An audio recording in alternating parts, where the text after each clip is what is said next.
नमस्कार साथियों, डाइट बाड़मेर के YouTube चैनल पर आपका स्वागत है। अपन कक्षा 12 के पाठ राजनीतिक समाजीकरण के बारे में पढ़ रहे थे। इससे पहले अपन ने राजनीतिक समाजीकरण की व्याख्या के बारे में पढ़ा था कि राजनीतिक समाजीकरण क्या है। आज अपन इस पाठ के अंदर राजनीतिक समाजीकरण को बढ़ावा देने के साधन यानी राजनीतिक समाजीकरण जो होता है उसके कौन कौन से साधन हैं उनके बारे में अध्ययन करेंगे। तो राजनीतिक समाजीकरण के कुल ये 5 साधन हैं, अपन इन्हीं के बारे में अध्ययन करेंगे। तो सबसे पहला राजनीतिक समाजीकरण को विकसित करने में सहायक है वो साधन है परिवार। बालक की राजनीतिक शिक्षा का प्रथम पाठशाला अगर कहें तो वो परिवार है। शिक्षा के साथ राजनीतिक शिक्षा की भी प्रथम पाठशाला परिवार है। परिवार में रहकर ही वह सहयोग जैसी भावना, अपने पिताजी के सत्ता बोध और साथ में अपने परिवार के अंदर रहकर सहयोग की भावना का विकास होता है। उसी के साथ में आप देखते हैं कि यदि कोई बालक जिद करता है तो अपने जिद को मनाने के लिए भी जो कार्य करता है वो भी परिवार में रहकर ही वह सीखता है। तो ये सब चीजें जो है राजनीति से भी संबंधित है। राजनीति में भी सहयोग की भावना, सत्ता का बोध, अपनी बात को मनाने का तरीका, ये सब बालक जो है अपने परिवार के अंदर सीखता है। और अपन ये भी देखते हैं कि परिवार का मुखिया यदि किसी राजनीतिक विचारधारा या जिस पार्टी से संबंधित होता है उसके परिवार के लोग भी उसी विचारधारा को अपनाते हैं। तो परिवार की जो राजनीतिक समाजीकरण की प्रारंभिक शिक्षा है वह बालक को अपने परिवार से प्राप्त होती है। तो ये भी एक महत्वपूर्ण साधन है परिवार। तो दूसरा राजनीतिक समाजीकरण का जो साधन का दूसरा बिंदु है वो है शिक्षण संस्थाएं। परिवार के अंदर जो भी राजनीतिक शिक्षा वह प्राप्त करता है वह शिक्षा कॉलेज में उच्च शिक्षा में जाने पर वह सुदृढ़ हो जाती है, क्योंकि वहां पर विभिन्न समाज के और विभिन्न प्रकार के लोगों से वह संपर्क में आता है।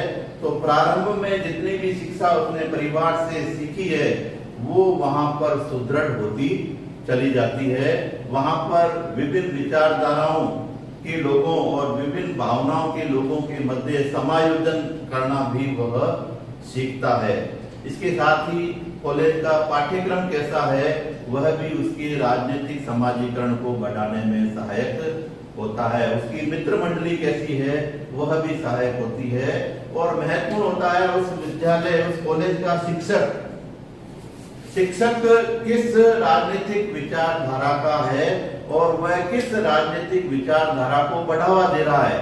तो वह अपनी शिक्षा के माध्यम से भी अपने बालकों को उस विचारधारा में ढालने का प्रयास करता है। तो शिक्षक की भी महत्वपूर्ण भूमिका होती है। तीसरा आता है राजनीतिक दल। राजनीतिक दल अपने विभिन्न एजेंडे के माध्यम से, अपने उद्देश्यों के माध्यम से जो पार्टियां बनती है उन उद्देश्यों को, अपने एजेंडों को लोगों के मध्य रखते हैं और राजनीतिक दल अपनी भावनाओं से प्रेरित होकर लोगों को अपने दल के प्रभाव से अपने विचारधाराओं में डालने का प्रयास करते हैं। ये अपने जो नोटिफिकेशन होता है या ये अपना जो एजेंडा लोगों के सामने प्रस्तुत करती है कि हम अपने देश के विकास के लिए ये कार्य करेंगे, हमारे पार्टी का ये उद्देश्य है, और वो जनता के बीच में रखकर अपनी विचारधाराओं के द्वारा उन व्यक्तियों का राजनीतिक समाजीकरण करते हैं। लेकिन कई देश ऐसे हैं जहां पर ये राजनीतिक दल स्वतंत्र होते हैं, लेकिन कुछ देश ऐसे होते हैं जो अपने देश की जो व्यवस्था है उसके अनुरूप ही उनके ऊपर कुछ बंदिशें होती है। आप देखते हो कि राजनीतिक दल जो होते हैं वह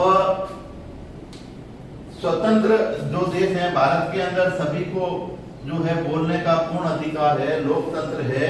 लेकिन कुछ कट्टरपंथी देश जो होते हैं, कट्टरपंथी देश या साम्यवादी देश जो होते हैं, वहां पर लोगों को उस राजनीतिक व्यवस्था की विचारधाराओं की जबरदस्त घूंट उनको पिलाई जाती है और वो उस राजनीतिक व्यवस्था के अनुरूप ही लोगों का सामाजिककरण जो है, राजनीतिक समाजीकरण करते हैं।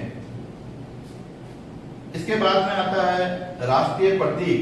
प्रत्येक देश के जो राष्ट्रीय प्रतीक हैं, जैसे राष्ट्रगान है, राष्ट्रगीत है, और 15 अगस्त 26 जनवरी जैसे अपने भारत के अंदर अपन मनाते हैं, तो वहां पर राष्ट्रीय जो उत्सव हैं वो ये सब चीजें, सेना की परेड, ये सब चीजें वहां के नागरिकों को वहां की राजनीतिक व्यवस्था में आस्था के भाव पैदा करने के लिए जो है, ये सार्वजनिक समाजीकरण के लिए राष्ट्रीय प्रतीक भी जो है महत्वपूर्ण भूमिकाएं निभाते हैं। और आज के समय में सबसे महत्वपूर्ण साधन राजनीतिक समाजीकरण का वो है जनसंचार। पत्र पत्रिकाएं, टीवी, रेडियो और आज के समय में इंटरनेट का जो मोबाइल, ये जनसंचार के मुख्य साधन हैं और ये राजनीतिक समाजीकरण को बढ़ाने में मुख्य भूमिका निभाते हैं। आज के समय में कहा जाता है कि जितने भी चुनाव जो होते हैं वह चुनाव मीडिया के दफ्तर से लड़े जाते हैं। मतलब ये कि मीडिया के अंदर आप कभी देखते हैं कि टीवी के अंदर डिबेट चलती है और विभिन्न राजनीतिक दल के लोग जो हैं वह अपने अपने दलों को, अपने दलों के जो उद्देश्य हैं उनको आगे बढ़ाने का प्रयास करते हैं और दूसरे दल की जो कमियां हैं उनके बारे में बात करते हैं। तो इस प्रकार जनसंचार में जो मीडिया है वो चुनाव के अंदर महत्वपूर्ण भूमिका निभाती है और टीवी चैनल के द्वारा विभिन्न कार्यक्रम जो होते हैं वो लोगों के जो जनमत होता है उसको प्रभावित करते हैं। इसलिए कहा जाता है कि आजकल जो चुनाव होते हैं वह मीडिया के दफ्तरों से लड़े जाते हैं। इसलिए अपन देखते हैं जब भी चुनाव होता है तो टीवी के जितने भी कार्यक्रम होते हैं वो ज्यादातर राजनीतिक कार्यक्रम होते हैं और वो लोगों को अपनी पार्टी के, जितने भी राजनीतिक दल होते हैं, अपनी पार्टी के विचारधाराओं को लोगों तक पहुंचाने का कार्य इन जनसंचार के माध्यम से करते हैं। तो इस प्रकार जनसंचार भी राजनीतिक समाजीकरण का एक महत्वपूर्ण साधन है। तो ये राजनीतिक समाजीकरण के महत्वपूर्ण साधन हैं। ये सभी साधन राजनीतिक समाजीकरण को जो है बढ़ाते हैं। किसी भी देश की राजनीतिक व्यवस्था में सरकार और जनता दोनों के मध्य किस प्रकार के संबंध है, इस संबंध के अंतर को राजनीतिक समाजीकरण के स्तर के द्वारा भी अपन समझ सकते हैं। जहां राजनीतिक समाजीकरण अधिक होता है वहां पर सरकार और लोगों के मध्य संबंध जो है दृढ़ होते हैं और जहां राजनीतिक समाजीकरण बिल्कुल कम होता है वहां पर सरकार और लोगों के मध्य संबंध जो है बिल्कुल नहा के बराबर होते हैं। वहां पर लोगों को राजनीति का ज्ञान नहीं होता और वह सरकार के किसी भी कार्यों में रुचि नहीं लेते। तो किसी भी राजनीतिक व्यवस्था में समाजीकरण का स्तर अपन को अगर पता करना है तो लोगों का और सरकार के मध्य जो अंतर संबंध है उन अंतर संबंधों के द्वारा अपन पता कर सकते हैं। तो ये 5 मुख्य साधन हैं जिनके द्वारा राजनीतिक समाजीकरण को बढ़ावा मिलता है। तो इस पाठ के अंदर अपन इतना ही पढ़ेंगे। इस पाठ के द्वारा जो है अपन ने राजनीतिक समाजीकरण और राजनीतिक समाजीकरण के साधनों के बारे में अध्ययन किया। धन्यवाद।